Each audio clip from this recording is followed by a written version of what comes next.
할렐루야, 감사합니다. 오늘 오후 사사기는 제4장을 우리가 공부하겠습니다. 자, 여러분, 사사기에는 보면은 사사가 가지고 있는 특권이라 그럴까, 또한 권위와 의무가 함께 하죠, 그죠? 그 속에서 사사의 가장 중요한 점은 하나님께로 바르게 이끌어가는 지도력이죠. 그냥 지도력이 아니라 하나님께 바르게 이끌어가는 지도력이죠. 그런 측면에서 정치와 군사와 무엇이 함께 있습니까? 재판권이 함께 있죠, 그죠? 그럴 때 정치는 어디가 중심이 되어야 되겠습니까? 그냥 내가 하고 싶은 대로 하나요? 이 정치의 중심은 무엇입니까? 사사들이 보면은 세워지게 되면은 우리가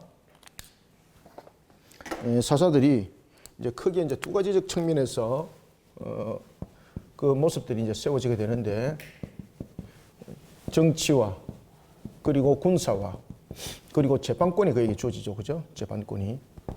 자, 정치와 군사와 이 재판권에 대한 모든 중심들은 무엇이 중심이 되어야 되는 겁니까? 그렇죠. 하나님의 말씀이죠. 여기서 법도와 규례가 하나님의 말씀이 되어야 되는 겁니다. 그죠? 그러니까 오경이 이 속에 중심이 이루어지게 되는 겁니다. 재판권에 대한 부분들도 마찬가지고 정치, 군사 이런 부분들도 모든 것이 이 다스리는 권세, 이게 재판권, 정치, 이 군사라는 부분에 대해서는 권위 그리고 권세가 이 속에 함께 나타남이지 않습니까?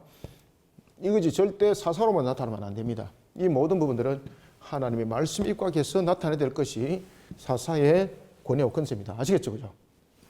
자, 이런 사사들이 있을 때는 안녕히 있었더라. 근데 오늘 본문에도 보면은 에훗이 주권이라고 말하고 있습니다. 에훗은 여러분들이 잘 아시는 것처럼 오른손에 장애를 가지고 있지 않습니까? 오른손에 장애를 가지고 있던 왼손을 쓸 수밖에 없는 인물이었습니다. 그리고 또한 오늘 본문에 나타나고 있는 것처럼 에훗이 몸에 장애를 가지고 있음에도 불구하고 하나님께서 그를 쓰셨죠. 오늘 본문도 제4장도 통일한 그 내용들을 설명하고 있습니다. 오늘 본문에 보면은 그 당시에 사사로 세워져서는 안 될 내용들이 자주 등장합니다. 에훗도 마찬가지고, 그 다음에 또 하나는 오늘도 사사로 세워지는 측면에서의 사사라고 말할 수 없는 그런 부분인데 여자가 사사로 세워집니다. 기가 막히죠, 그죠? 오늘 본문에 보면 두 사람의 여인이 등장하는데, 한 사람은 드보라고 또 한 사람은 누구겠습니까? 나중에 본문에 야엘 18절에도 나오고 17절에도 나오고 쭉 나오죠, 그죠? 야엘, 드보라와 야엘. 자, 그리고 이제 여기 이제 두 인물이 남자가 또 등장합니다. 이 남자는 바로 뭔가 하면은 발락이었고, 그리고 또 한 남자는 야엘이 그를 머리에다가 관자놀이에다 말뚝을 박아가지고 그를 처단하게 되는데, 시스라라는 사람이 등장합니다. 시스라. 드보라가 발락을 부르게 되고, 그리고 야엘은 시스라를 제거하게 되는 그 속에 하나님께서 굉장히 중요한 이야기를 하고 있습니다. 드보라가 사사로 세워지게 됩니다. 드보라가 이제 여선지자로서 여선지자였고, 그리고 그가 여신지자였으면서 하나님으로부터 사사로 부름받는 좀 특이한 부분들의 내용들이 다뤄집니다. 사사는 무엇을 가지고 있다 그랬습니까? 정치, 군사, 재판권을 가지고 있다는 것이죠. 그것도 그 당시에 여선지자로 불려지는 것도 참 기가 막히지만은 그가 사사로 부름받았다는 것은 대단한 역사입니다. 그 당시 고대 사회 속에서는 여인들은 계수에도 들질 않지 않습니까? 그런데 그가 사사로서 정치와 군사 재판권을 가지고 있었다는 사실입니다. 자, 이런 가운데에 오늘 내용들이 증거되어지고 있습니다. 특히 이 속에서 앞에도 3장에서도 나타났던 것처럼 에훗이라는 인물이 나타났고, 오늘 또 본문에 보면은 드보라라는 인물이 이렇게 나타나는데, 이 속에서 공통점이 있습니다. 그것은 뭔가 하면은 에훗도 마찬가지고 드보라도 마찬가지고, 이것을 사회적 측면으로 말하면은 에훗과 드보라는 전부 다 소외된 자들이죠, 그죠? 소외된 자. 그런데 하나님께서 이들을 사용합니다. 하나님이 사용하십니다. 그러면은 우리가 자신의 어떤 신체적인 장애, 자신의 어떤 처지, 위치, 입장, 이런 것들이 하나님께서 그를 쓰심에 있어서 전혀 그에 대해서 장애물 또는 제재 조건이 되지 못한다는 겁니다. 심지어 하나님께서는 이런 사람들조차도 하나님은 사용하신다. 이것이 오늘 본문의 내용들입니다. 이런 사람들조차도. 그러면 이런 사람들조차도 사용할 때에 그들이 사사로서의 그 중심들을 세워나갈 때에 오늘 본문에 보면은 정치, 군사, 재판권에 대한 부분들의 그 모든 중심들이 하나님의 말씀에 입각해서 그 문제들을 이끌어갔더라는 것입니다. 그래서 사사로 세워지는 것도 하나님의 은혜고 하나님의 선택이었습니다. 그럼에도 불구하고 또한 사사로 세워지고 난 이후에도 그들이 사사로서 다스림에 있어서 가장 중심은 뭔가 하면은 자신의 재량권, 자신의 능력이 아니었습니다. 무엇은 하나님의 말씀에 입각하여서 그것을 잘 준행하고 집행할 수 있도록, 그리고 백성들 하여금 누구를 잘 향하도록, 하나님을 잘 향하도록 만드는 것이 굉장히 중요했습니다. 우리나라도 마찬가지입니다. 대통령도 마찬가지고 모든 위정자들이, 그리고 또한 지도자들이 지도력을 발할 때에 나라로 하여금 하나님을 향하도록, 여호와 하나님을 향하도록 우리가 온전히 지도를 해나가는 나라, 부강해질 수밖에 없어요, 여러분들요. 강해질 수밖에 없어요, 여러분들요. 강해질 수밖에 없어요.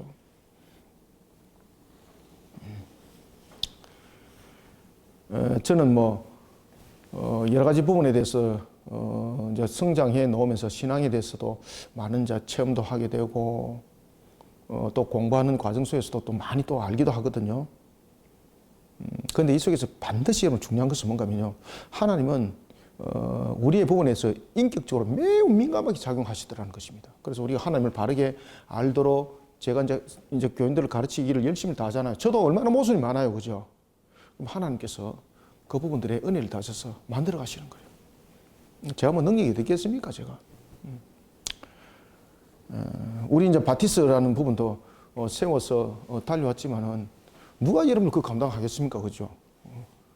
제가 이제 그 어떤 분한테 제가 어떤 일을 하는가를 쫙 한번 이야기를 해드렸거든요. 그러니까 한 10명이 일하십니까? 이러더라고요.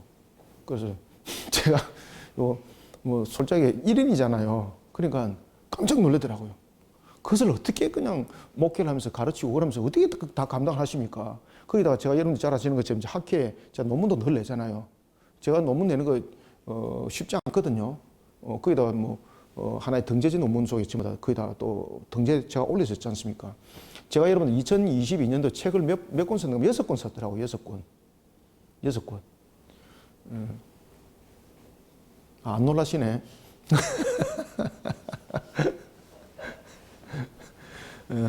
6권 썼더라고요. 6권. 제 단독의 책으로서 3권 썼고 이렇게 해서 총 6권을 썼더라고요. 그리고 이제 또 일들도 또 계속하고 있고, 참 이런 것들을 보면은 하나님의 나라를 향해서 내가 무엇을 할 것인고 라고 할 때 능력도 하나님이 주시는 것 같더라고요. 우리가 때로는 애국같이, 때로는 더보라같이 그런 모습이었지만은 우리가 자신의 능력의 한계를 가지고 일하는 자가 되지 말고 어떻게 하면 내가 하나님을 기쁘게 할까? 항상 하나님 편에 서서 일하시길 바랍니다.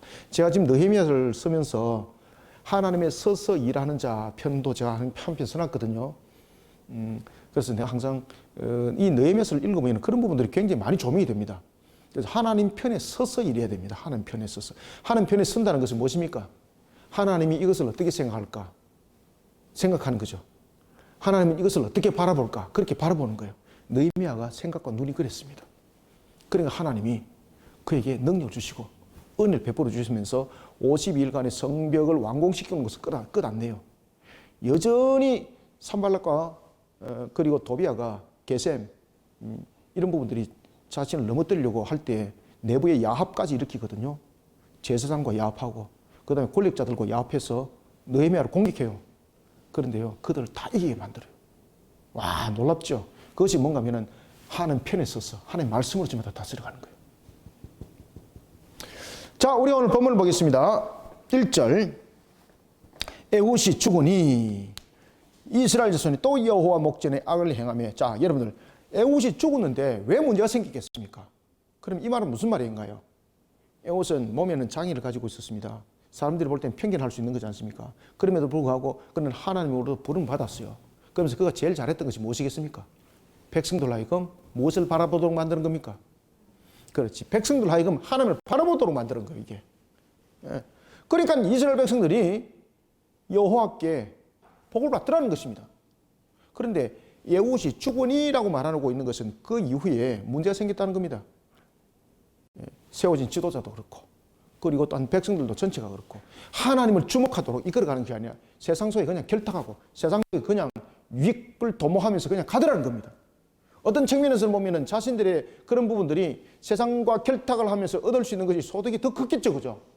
안 그렇겠습니까? 우리가 여러분 세상과 결탁하면은 더 많은 것 많이 얻을 수도 있는 거잖아요, 그죠? 그렇게 살았다는 거죠. 그래서 여호와 앞에 악을 행했다는 겁니다. 그러면 에훗이 있을 때 그의 몸에 장애는 있지만은 백성들 하여금 하나님께 향하도록 잘 지도를 했다는 이야기지 않습니까? 그죠? 그런데 이제는 이후에 여호와의 목전에서 악을 행했더라. 이게 뭡니까? 세속과 결탁하여서 라는 것입니다. 이후에 이제 이들이 그 징계 값을 당하게 됩니다. 그래서 사사시대는 여러분들이 잘 아시는 것처럼 계속해서 반복적인 문제들이 일어났지 않습니까? 죄를 범하고 그리고 또한 이 죄를 범하여서 이게 이제 악이 드러나고 그 속에서 그들이 징계 값을 받았고 그리고 이들이 징계 값을 통해서 그들이 또한 깨닫죠, 그죠? 죄에 대해서 그들이 회개하고 그리고 하나님께서 용서하시고 용서하신 속에서 그들이 이제 회복하여서 문제점들을 쭉 이끌어갔습니다. 그러면 문제점들이 다시 일어나면 되는데 반복적으로 그들이 또 죄를 짓는 이런 속에 마치 레파토리 같은 이런 부분들의 역사들이 사사시대에 지금 계속해서 일어나지 않습니까? 그죠? 이런 문제점들이 가장 먼저 나타나는 것들이 뭔가 하면요. 하나님 말씀의 중심에 서지 못하니까 그렇습니다. 그래서 우리가 신앙의 지도는 고급스럽게 하는 것이 아니고요. 신앙의 지도는 어떻게 때문에 하나님을 향하도록 지도하는 것이 신앙의 지도고 우리가 살아가는 방편도 마찬가지입니다. 하나님을 향하도록 잘 만들어가는 사회가 결론 부강한 사회가 됩니다. 화복의 주관자가 누굽니까? 하나님이잖아요. 하나님. 간단해요, 여러분들요. 자, 이와 같이 이제 여호와께서 하솔에게 통치하는 가나안 왕 야빈의 손에 그를 파셨으니, 자, 그러면 하나님이 열받아고 팔아먹었나요? 아니죠. 이것은 무슨 이야기입니까? 팔았다는 것은 바로 죄로 인한 징계입니다. 징계. 반드시 값이 있습니다. 이거죠. 여러분들, 하나님이 징계만 내리나요? 상은 안 내리나요? 하나님은 징계를 내리길 좋아할까요? 상 주기를 좋아할까요? 상 주기를 좋아합니다. 하나님이 자기 백성을 왜 징계할까요? 미웠어요? 아니에요, 여러분들요. 회복시켜서 상 받는 자 되도록 하기 위해서 하나님께서 자기 백성에게 징계를 허락하시며, 그러니까 이 징계 속에도 하나님의 은혜가 있는 것이죠. 그러니까 빨리 깨닫는 것이 좋고, 그리고 또한 우리가 그러한 징계 속에 넘어가지 않도록 우리는 이 땅을 살아가면서 항상 하나님의 법도와 규례를 잘 지켜나가는 자들이 되어야 됩니다. 이상 답 없습니다, 이건. 그들을 파졌으니 그의 군대 장관 하롯셋 학고임에 거주하는 시스라요. 자, 여기 진짜 시스라가 이제 등장합니다. 이 시스라가 그 당시에 군대 장관으로서 굉장했습니다. 나중에 뒤에 보면은 제가 이제 설명도 한번 드리겠습니다만, 그가 철병을 거느리고 있었는데 아주 전략과 전술에도 뛰어났습니다. 그런데 이러한 시스라가 한 방에 딱 끝나버립니다. 그것이 뭔가 하면 하나님께서 자연을 딱 움직여버려요. 본문에도 보면은 기손강이라는 곳이 있었는데 7절에 보면은 기손강이라는 곳이 철거병들을 충분히 이끌고 나갈 만한 그런 하나의 대로였고, 그리고 전략적 측면에서 철병을 통해서 그 주변의 대적들을 몰아낼 수 있는 굉장히 중요한 교통 요지였어요. 그때 자연적 사람들의 경험에 의하면은 그 전투를 벌일 때에 기손강에는 비가 오면 안 되는 시절이었어요. 그래, 그것을 너무나도 잘 알고 있는 시스라가 전략을 딱 펼쳤던 거죠. 철거병을 앞세워버린 거예요. 한꺼번에 그냥 다 썰어버리겠다는 거죠. 이스라엘만 그냥 다 썰어버리겠다는 거죠. 그런 상태로 그가 전력에 임했을 때에 하나님이 하늘의 문을 탁 열어버려요. 그 과정을 드보라를 통해서 역사를 하는 거예요. 자, 보겠습니다. 야빈 왕 철거병, 여기서 여러분 야빈 왕이라고 3절에 되어 있죠, 그죠? 여기서 야빈 왕이라고 해석하시면 안 돼요. 여기서 야빈 왕은 문맥상으로서는 야빈으로 번역하기보다는 누구로 문맥상으로 번역해야 되는가 하면은 나중에 쭉 읽어가시면 그 이유를 알게 됩니다. 누구로 번역해야 되는 것이 맞을까요? 이것은 어역을 해서라도 시스라로 번역하는 것이 좋아요. 시스라로. 아시겠죠, 그죠? 야빈으로 보시면 안 됩니다. 야빈과 시스라는 동일 인물 아닙니다. 그래서 그냥 정상적으로서 번역하기보다는 전체적인 문맥상으로서 오해를 할 수가 있어요. 그래서 문맥상으로서 만약에 의역을 한다면은 이 부분들은 시스라로 의역을 하는 것이 좋다. 야빈 왕은 철병거 몇 대? 야, 여러분 철병거 900대면 이거는요. 그 당시에 900대면은 이 전차부대잖아요. 이거는 끝나는 거, 끝나는 거. 끝나는 거. 지금도 여러분들 우크라이나가 러시아와 전투를 벌이면서 계절에 대한 특히 이제 겨울에 대해서 그 부분들 2차 대전 때 똑같은 일들이 일어났거든요. 독일이 러시아를 침공을 할 때에 왜 독일이 러시아를 침공하다가 중간에 무너졌는가 하면은 바로 우기 문제. 전차가 지나가다가 전부 다 질퍽에 다 넘어져가지고 오도 가도 못하는 거예요. 이 기후를 누가 잘 알았어요? 러시아 지역에 있는 사람은 잘 알잖아요. 그래, 그 지역이 우크라이나. 아시겠습니까? 그곳에서 독일이 완전히 패전한 역사가 거기서 일어났던 거죠. 하나님이 역사를 일으켜요. 그 당시에 기성강은 아주 메마르고 대로였고 그리고 주변과 환경을 지배하는 부분에 있어서 반드시 필요한 통로였어요. 여기에 철병거 900대를 몰고 갔습니다. 그럼 그 전쟁 끝난 겁니다. 게임셋입니다. 게임셋. 이 철병거 한 대가 일당 천인데 누가 이기겠어 이거? 못 이기는 겁니다 이거. 자, 그때에 드보라가 이제 일어납니다. 그러면서 드보라가 발락을 세워요. 그리고 이제 발락을 하여 그 일들을 감당하도록 하니까 발락은 대부분에 아멘 안 합니다. 그때에 드보라 입을 통해서 하나님께서 한 여인을 통해서 그 영광을 거둬갈 것이다 라고 말했는데 그 한 여인이 나중에 야엘로 나타납니다. 자, 봅시다. 4절 그때에 랍비도스의 아내. 자, 랍비도스의 아내였죠. 그죠? 남편이 있죠. 그러면 남편을 앞서서 여인이 이렇게 등장할 수 있나요? 아닌 것이죠. 그러니까 하나님께서 그걸 특별하게 빼냈다는 겁니다. 여선지자였습니다. 그때 랍비도스의 아내 여선지자 드보라가 이스라엘에 무엇이 됐다? 그렇죠. 이 대단한 일입니다. 이거 아시겠습니까? 대단한 일이 일어난 겁니다. 사사가 되었는데 그는 에브라임 산지 라마와 베델 사이 드보라의 종려나무 아래에 거주하였고 이스라엘 여성은 그에게 나아가 재판을 받더라. 자, 여러분들 드보라가 종려나무 아래에서 지금 재판하는 그런 사사의 직무를 수행했다 이 말입니다. 드보라의 종려나무라는 것은 드보라가 종려나무 밑에서 재판을 했다는 거죠. 그래서 그것을 별칭하여서 드보라의 종려나무라고 이렇게 이야기를 했던 겁니다. 그 정도로 영향력이 지금 이 드보라가 대단했다는 겁니다. 재판할 때 무엇을 중심으로 재판했겠습니까? 드보라가. 그렇죠. 백성들을 하나님 중심으로 이끌어가는 거예요. 그러니까 그게 권세가 있는 거예요. 만약에 자신의 지혜로, 자신의 판단으로 만약에 했다면은 이 여인으로서의 그 가치는 그 남성을 머리 위에 올라설 수 없는 거지 않습니까? 반드시 사고가 납니다. 그런데 하나님 말씀으로 잘 가르쳤다는 것이죠. 하나님 말씀으로 잘 이끌었다는 거예요. 그것이 재판이었습니다. 재판. 그러니까 이 드보라가 유명해지는 거예요. 그러면서 드보라가 자기 지파에서만 영향력을 끼치는 것이 아니라 이제 타 지파에까지 영향력을 끼치는 거예요. 그래서 당시에 드보라가 주변의 지파들에게 굉장히 영향이 컸습니다. 여인임에도 불구하고. 무엇으로 다스렸습니까? 그래서 여러분 하나님 말씀, 그래서 권세가 있는 겁니다. 권세와 능력이 있는 겁니다. 자, 6절 드보라가 사람을 보내어 아비노아미의 아들 발락을 부릅니다. 야, 이거 저 여인이 이런 남자를 이렇게 부를 수 있습니까? 그죠? 그 당시 사회에서는 있을 수 없는 것이죠. 말씀의 권세로서 일들이 집행되어집니다.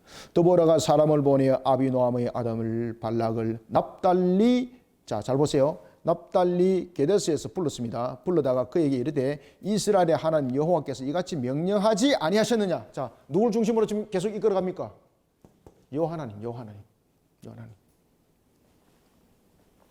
여호와 하나님께서 이같이 명령하지 아니하셨느냐? 너는 납달리 자손과 스불론 자손 10,000명을 거느리고 어디로 가라? 다볼산에 가라. 자, 지금 여기서 등장하고 있는 두 지파가 어디 지파입니까?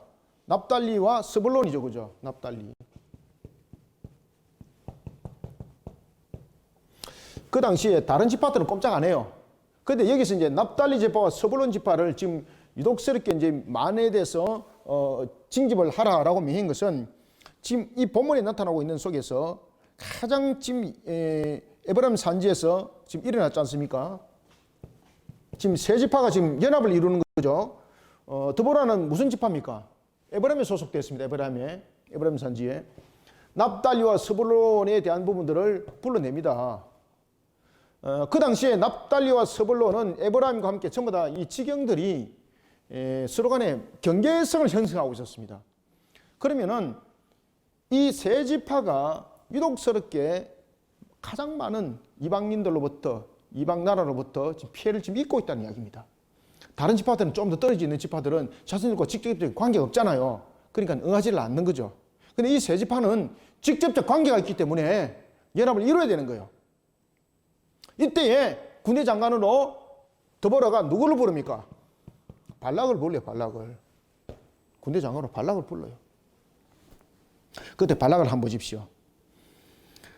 자, 부릅니다. 6절.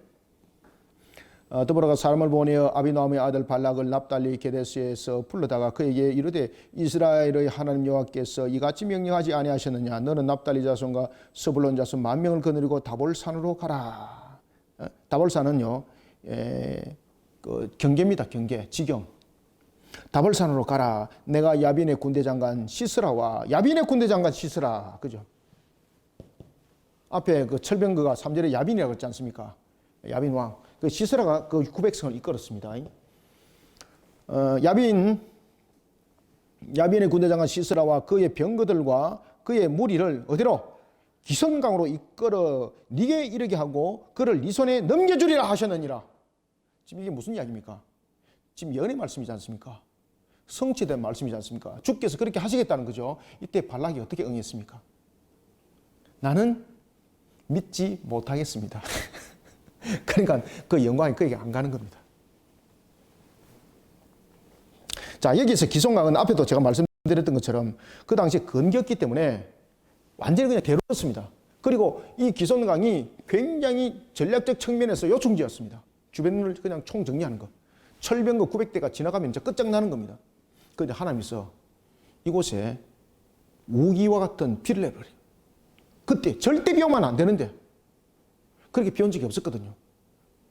시세라가 여러분 전략가지 않습니까? 철병거를 갖다 이끌고 그가 전쟁을 치를 것 같으면은 그런 부분에서 철병거가 진흙탕이 약하다는 거 이미 다 알고 있는 거잖아요. 그러면 모든 부분에 대해서 이미 다 상황이 파악이 되었고 그리고 또한 기후에 관한 부분들에 대해서도 바삭하다는 이야기입니다. 철병거를 900대를 이끌고 완전히 가게 됩니다. 그런데 드보라가 이렇게 말합니다. 이것은 하나님께서 일으킨 방법이다. 그리고 이미 그들을 이겼으니 너는 그들을 치러 가라. 그런데 시스라의 부분에 대해서 900성이 발락 입장에서 볼 때는 상대를 하면 자신은 끝난다는 이야기죠. 안 갑니다, 여러분들. 그때 발락이 뭐라고 말합니까?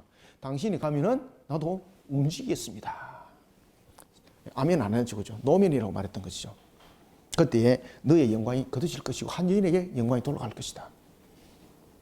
그런데 재밌는 것은 히브리서 여러분을 보시면은 히브리서 보면은 믿음에 대한 조상들에 대해서 히브리서 13장이 믿음장이지 않습니까? 히브리서 13장의 믿음장에 보면은 사람들이 이름이 쭉 전개되거든요. 삼손도 나오고 그때 누구 이름도 나오겠습니까? 드보라 이름 나올까 안 나올까요? 드보라 이름 안 나오고 발락 이름 나옵니다. 발락. 발락 이름 나옵니다. 참고입니다. 야빈의 군대 장관 시세라와 그 병거의 무리를 기성강으로 이끌어 네게 이르게 하고 그를 네 손에 넘겨주리라 하셨느니라. 그럼 아멘 해야 되는데 아멘 안 합니다. 8절 발락이 그에게 이르되 만일 당신이 나와 함께 가면, 그러니까 아멘 안 했던 거죠. 그래서 여러분 하나님께서 어떤 사명들을 감당하게 하지 않습니까? 그러면은 그것을 내 능력으로 절대 비춰보지 마십시오. 드보라도 하나님께서 불렀을 때 자신의 능력으로 비춰보면은 그는 사사로 쓰임받지 못합니다. 에훗도 마찬가지입니다. 하나님께서 불렀다 그러면은 제일 중요한 것은 우리의 신앙의 자세는 하나님 우리의 모든 것을 아신다는 것이거든요. 그러면 아멘의 순종의 걸음이 굉장히 중요합니다. 그런데 발락이 당신이 나와 함께 가면입니다. 함께 가면. 여기서 영광이 거둬진 겁니다. 그래서 나중에 발락이 생고생은 자기가 다 하고 영광은 야엘이 거둬갑니다. 당신이 나와 함께 가면 내가 가리니와 만일 당신이 나와 함께 가지 않으면 나도 어떻다? 그렇죠. 거부한 거죠. 가지 아니하겠노라 하니 9절 이르되 내가 반드시 너와 함께 가리라. 자, 드보라 보십시오. 내가 반드시 너와 함께 하리라. 그러나 네가 이번에 가는 길에서는 영광을 얻는다 못 얻는다? 얻지 못하리니 이는 왜냐하면 여호와께서 시스라를 여인의 손에 파실 것임이니라 하고 드보라가 일어나 발락과 함께 게데스로 가니라. 참 이 발락의 이 불신나 주저함 이것이 결국은 자신이 승리를 거두고도 자신이 승리에 대한 영광을 얻지 못합니다. 그 영광을 여인에게 뺏기는 겁니다. 10절 발락이 스불론과 납달리를 게데스로 부르니 10,000명이 그를 따라 올라가고 드보라도 그와 함께 올라가니라. 11절. 자, 여기서 이제 주목하십시오. 자, 여기서 여러분 보시면은 드보라는 남편이 누굽니까? 라피도시죠. 라피도. 그 다음에 야엘은 남편이 누군가 하면은 오늘 본문에 나타나고 있는 바로 헤벨입니다. 헤벨. 자, 그러면 헤벨이라는 사람은 누군가 한번 봅시다. 헤벨이라는 사람은 유대인인가? 아닙니다. 모세 장인이 누굽니까? 이드로죠. 여기서 모세 장인 호밥이라고 나와 있는데 이것은 그 모세 장인이 호밥이 아닙니다. 모세 장인은 이드로인데 그의 아들이었던 호밥입니다. 모세 장인은 이드로죠, 그죠? 여기서 호밥은 그 특히 이제 여기서 장인이라는 것은 장인이 아니고 처남입니다. 처남과 장인이 다 그냥 함께 묶어서 그 당시에는 그렇게 설명했던 겁니다. 그래서 여기서 장인이라는 부분들은 여러분이 갈로 쳐가지고 처남으로서 이렇게 해석해야 된다라고 표시를 해주셔야 됩니다. 모세의 장인 호밥의 자손 중 겐 사람 헤벨이 떠나. 그래서 여기서 헤벨이 자기가 속한 겐 족속으로부터 분리됩니다. 독립을 했다는 거죠. 이게서 하나님의 섭리가 나타납니다. 이런 영광들을 일으키기 위해서. 헤벨이 떠나 게데스에 가까운 사나님 상소리나무 곁에 이르러 장막을 쳤더라. 장막을 쳤다는 것은 그게 이제 거주했다는 이야기입니다. 거주를 형성하는 때 장막을 칩니다. 아시겠죠?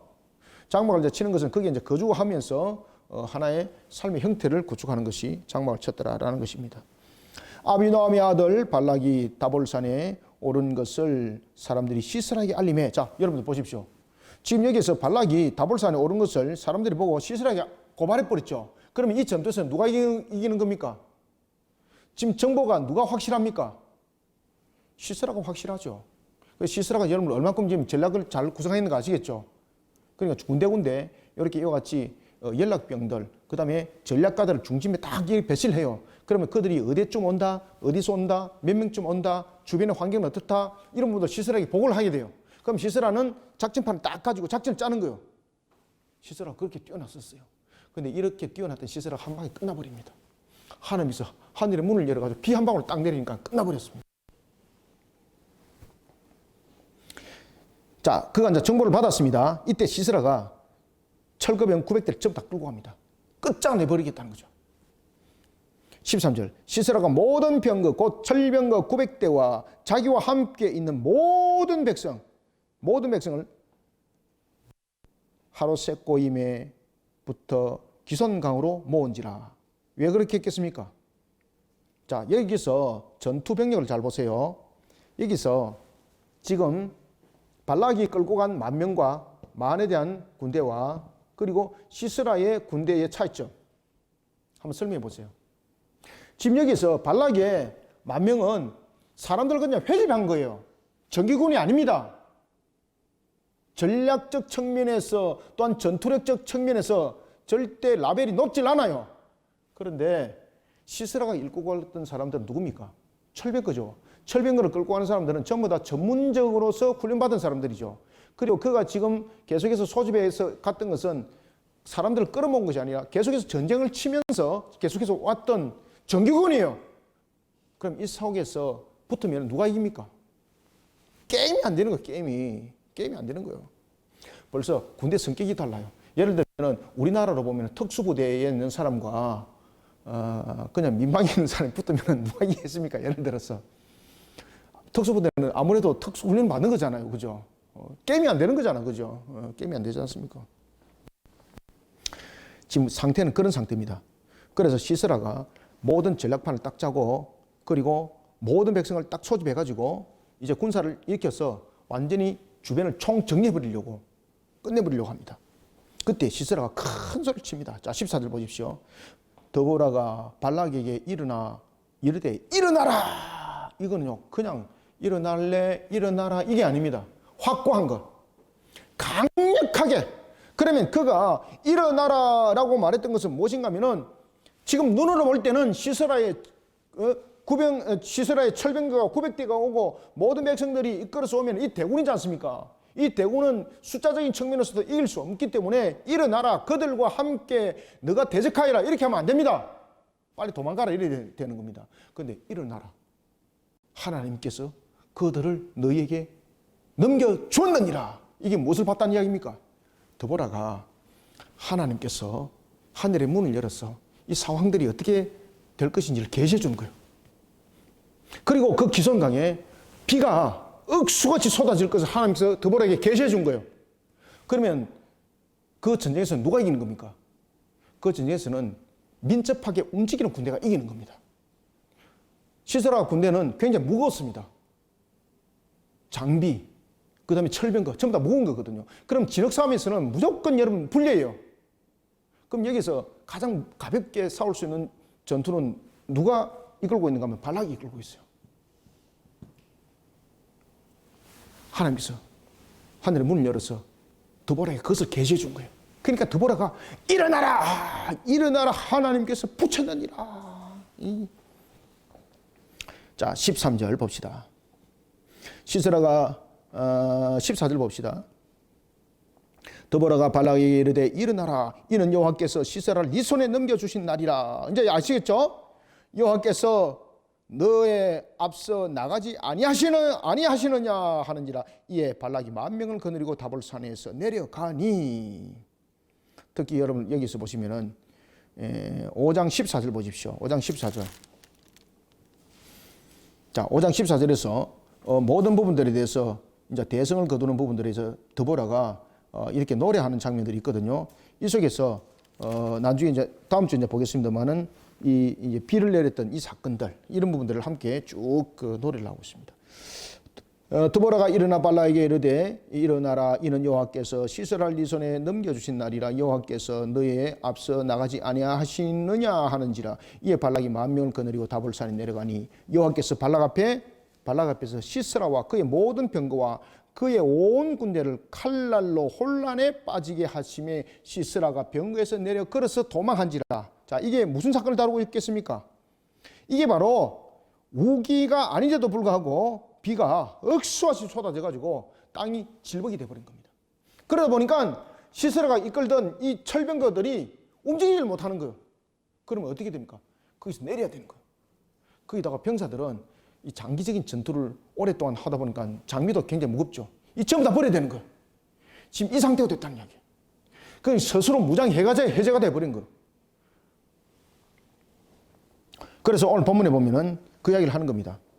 그래서 특히 이제 15절은 이 사건들이 어떻게 전개되는가 하면은 하나님께서 비와 번개를 통해서 이 사건들을 유발시키는 것을 우리가 이제 볼 수가 있습니다. 그 5장 4절 한번 보십시오. 그러니까 이제 다음 주 이제 보면 이제 이 내용들이 나오는데 5장 4절 보면은 그냥 읽어봅시다. 여호와께서 드보라가 이제 그 노래를 하거든요. 여호와여 주께서 세일에서부터 나오시고 에돔에서부터 진행하실 때 땅이 진동하고 하늘이 무엇을 내리고 그렇죠. 물을 내리고 구름도 물을 내리는 날이다. 지금 이것을 이야기를 하고 있는 겁니다. 그리고 또한 그 21절도 보십시오. 21절.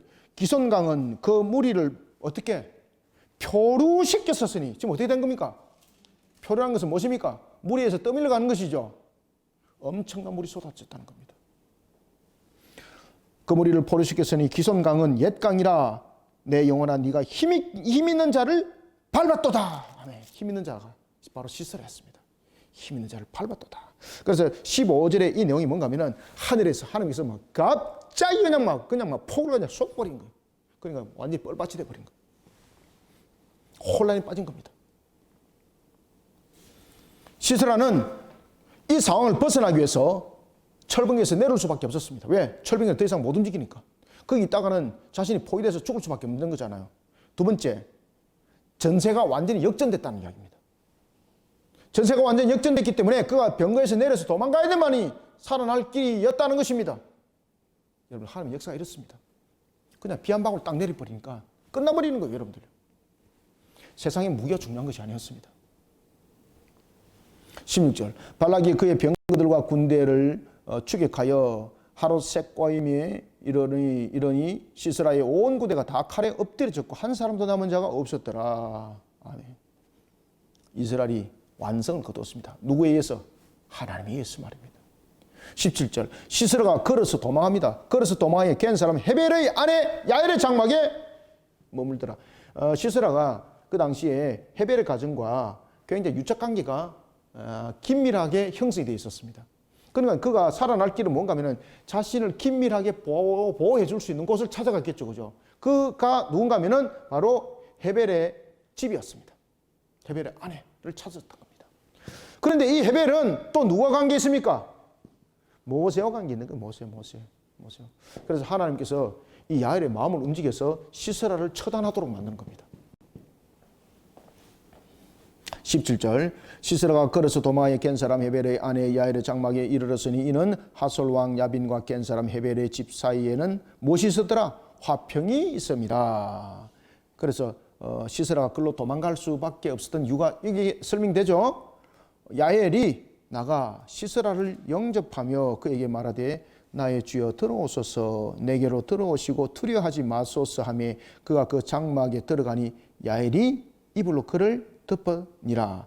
깊은 신뢰를 표현하고 있는 겁니다. 이불을 덮었다는 것은 서로 간의 신뢰가 돈독한 사이였습니다. 그죠? 그래서 이불을 덮어주는 정도로 그리고 또한 시스라는 그런 것을 요구할 정도로 긴밀한 관계가 서로 형성이 되어 있었다는 겁니다. 그 집안과. 19절 시스라가 그에게 말하되 청하노니 내게 물을 조금 마시게 하라. 내가 목이 마르다 하매 우유부대를 열어 그에게 마시게 하고 그를 덮으니 자 여러분들 우유부대는 바로 된 음식이었죠. 그죠? 그 당시 굉장히 고급 음식이었고 그 다음에 이 부분들을 이제 대접함으로써 시스라를 극진히 대접함으로써 안정되게 하고 그 다음에 이 음료를 먹음으로써 또 사람도 차분하게 하고 이런 부분들을 야엘을 통해서 또한 하나님께서 일으키게 하는 거예요. 그때 하나님께서는요 이미 야엘을 통해서 시스라를 제거할 마음을 이미 다 주셨어요. 하나님께서.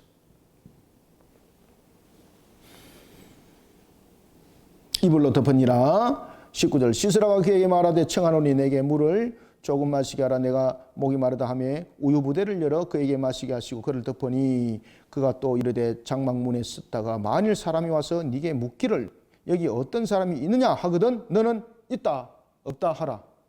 없다 하라 하고 21절 그가 깊이 잠드니 엄청 피곤했다는 거죠. 그죠? 그가 여러분들 철벽리에서 내려서 여기까지 맨발로 뛰어오기를 완전히 거리만 나 살리라. 그러면 사력을 다해서 왔다는 거죠. 그러면서 육신이 엄청 피곤했다는 거죠. 그리고 또한 그 집에서 평안히 잠을 잘 수 있을 정도로 관계는 확실했다는 겁니다. 여러분들 사람과 관계는 언제든지 뒤틀어집니다. 항상 관계는 하나님과 관계를 맺으시길 바랍니다. 아무리 친한 사람도요 사람과 관계는 아무리 친한 사람이라도 한순간에 아무것도 아닌 이유로 뒤틀어집니다. 항상 우리의 관계들은 하나님과의 관계예요. 하나님과 관계. 우리의 관계도 하나님께서 우리의 관계를 형성해 주셔야 되는 거예요. 권사님과 나의 관계 모든 부분들 하나님과 중간에 이런 부분들 형성이 되어 있어야지 사람과 사람은요 언제든지 여러분들 사달라게 되어 있어요. 여러분들요. 그렇게 여러분들 이렇게 서로 간에 목숨을 담보할 정도로 친숙했던 그런 가정들도 보십시오. 이런 일들이 일어난다니까요. 하나님께서 그 마음을 싹 바꿔버리는 거예요.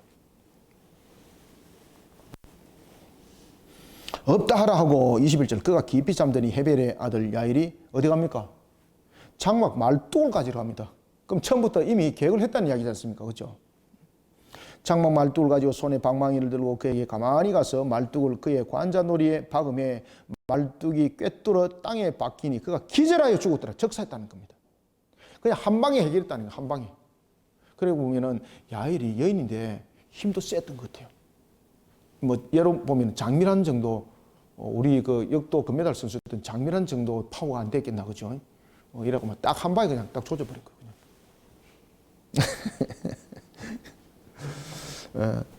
22절 발락이 시세라를 추격하다가 야엘의 집에 도착했습니다.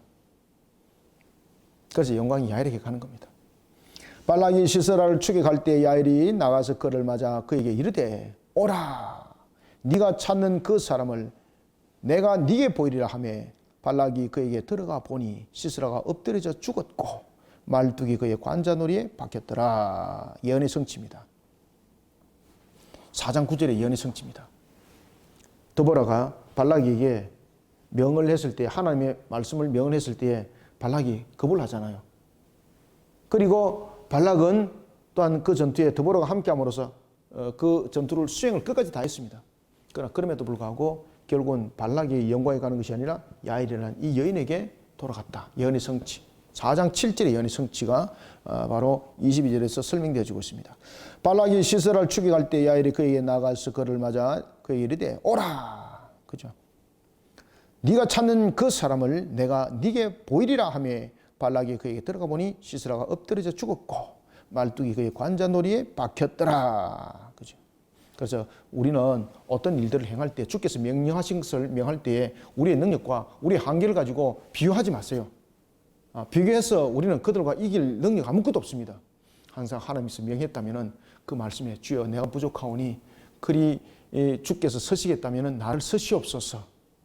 다만 하나 능력이 없는 것을 아시는 하나님 나를 도와주십시오. 이렇게 기도하시기 바랍니다. 그 신앙 속에 세워진 자를 하나님께서는 여러분들 복 있게 만들어요. 영광이 그에 가는 것이죠. 상급이 있는 것 상이 순종하시기 바랍니다.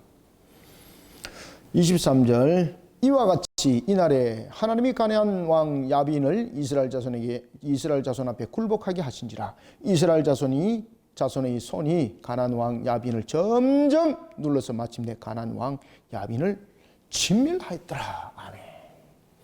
자, 오늘은 우리가 이와 같이 두 여인과 두 남자를 보았습니다. 두 여인이었던 드보라와 야엘, 그죠? 그 다음에 두 남자였던 발락과 시스라. 참 두 여인은 참 여인으로서의 모습이 연약성과 그리고 또한 계수에도 포함되지 않는 모습이었지만은 그럼에도 불구하고 하나님의 말씀에 순종했죠, 그죠? 두 여인 하나님께 순종함으로써 그들은 하나님으로부터 영광을 받고 은혜를 받고 큰 영광을 그들에게 또한 하나님께서는 돌리더라는 것입니다. 그러나 발락 끝까지 전투에서 생고생은 다 했습니다만은 그 영광은 얻지 못했다는 것. 시스라는 자신의 힘을 의지하면서 또한 자신의 유대 관계를 맺었던 가정을 찾아갔지만은 결국은 하나님이 그를 징벌하여서 제거하여서 모든 부분 심판하여서 끄매짐을 된 것을 우리가 볼 수 있습니다. 그래서 우리는 항상 세상 안에서 뭔가를 만들어가는 유대관계 그리고 세상 안에서 내가 판단되지는 관계가 아니라 항상 하나님 안에서 순종하고 그 말씀 안에 오늘도 나를 일으키는 그런 하나님의 영광이 되는 우리 모두가 되기를 주님의 이름으로 축원합니다. 하나님 감사합니다. 주님께서 오늘도 우리를 이렇게 세워주시고 주 앞에 영광된 걸음을 걷게 하시니 감사합니다. 하나님의 선한 손길이 오늘도 우리를 이끌어 주옵소서. 우리의 부족함을 아시고 연약함을 아시고 무지하심을 아시는 하나님, 무엇보다 우리에게 참으로 중요한 것은 하나님 말씀 안에 순종하고 그 말씀에 지켜 주님 한 속에 달려가는 것이오니 이 말씀이 삶과 우리 만판 속에 새겨지고 이 말씀 속에 주님의 결실을 떠높이게 하여 주옵소서. 하나님 오늘도 우리를 이렇게 세워주시고 하나님 오늘도 우리를 달려가게 하여 주옵소서. 주 앞에 영광된 걸음이 되게 성령님 도와 주시옵소서. 오늘도 주신 말씀처럼 우리가 드보라와 그리고 야엘처럼 주 앞에 영광된 걸음을 걸어가길 원합니다. 우리가 눈으로 보고 판단하는 그러한 발락과 같은 모습이 되지 않게 하여 주옵소서. 항상 주님 앞에 영광된 신앙, 순종하며 달려가는 신앙, 주님의 결실되게 하여 주옵소서. 예수님의 이름으로 기도드립나이다. 아멘.